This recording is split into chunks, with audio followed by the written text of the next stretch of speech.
para comprarte una casa grande. Saludamos, como todos los días a esta hora de la mañana, 6:40, a Mónica Muñoz Nájar, economista de la Red de Estudios para el Desarrollo. Nos trae el momento económico. La gran pregunta es, ¿este año cumpliremos con la regla fiscal?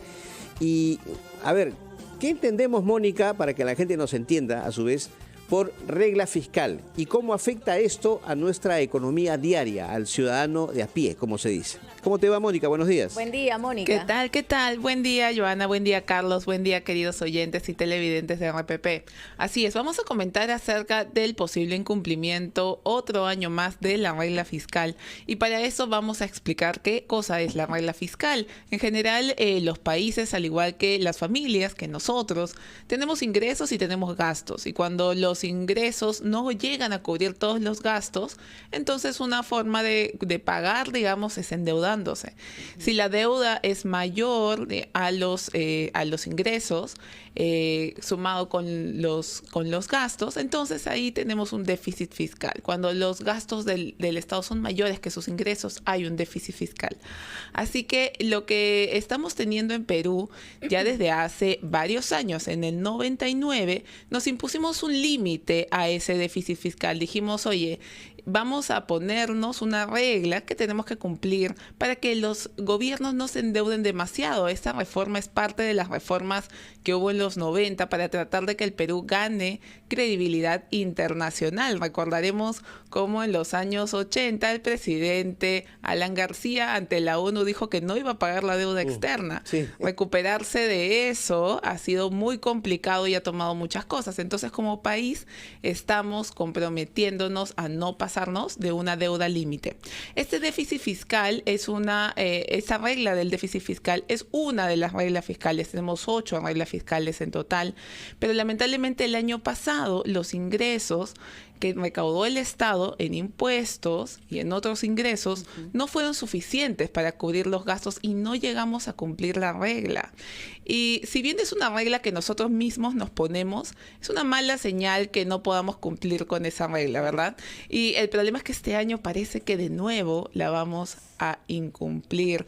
Carlos, Joana, es un tema que la verdad es un poco preocupante porque cuando el ministro Arista ingresó a la cartera, él había comentado que él iba a hacer todo lo posible para reducir los gastos, ser más eficientes y lograr cumplir la regla fiscal. Pero, sin embargo, ahora él ya ha salido a decir que difícilmente vamos a llegar. Sí, ¿no Joana. sería un poco pronto, quizá recién abril, decir eso?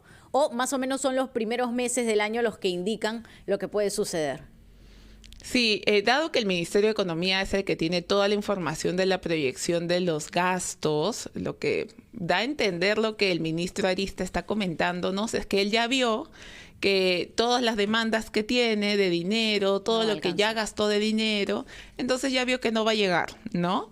Entonces, probablemente vaya a haber una iniciativa para que ese límite se suba un poco este año.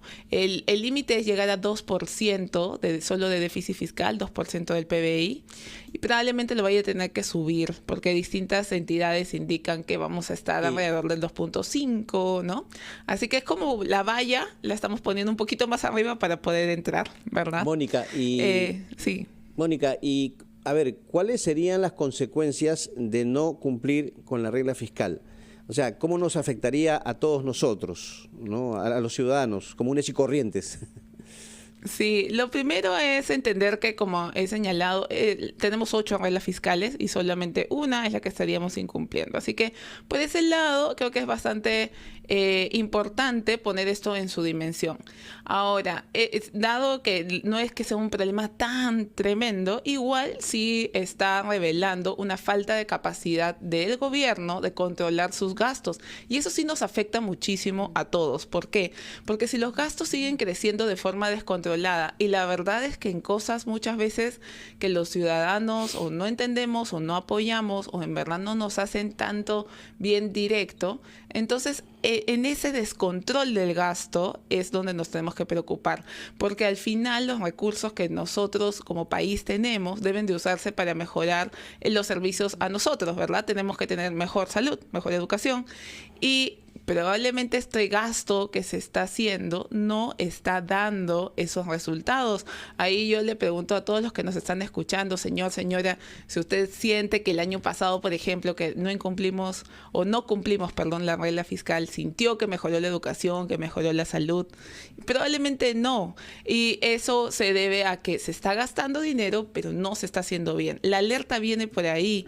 Y bueno, en un caso extremo en el cual imaginemos que las finanzas públicas sí ya se destrozan y sí nos vamos a un déficit fiscal súper exagerado, entonces ahí sí ya estamos hablando de dos consecuencias graves. La primera es que puede subir el riesgo crediticio del país y por lo tanto nos bajan la calificación. Eso haría que suban las tasas de interés para todos los que se tienen préstamos o se quieren prestar.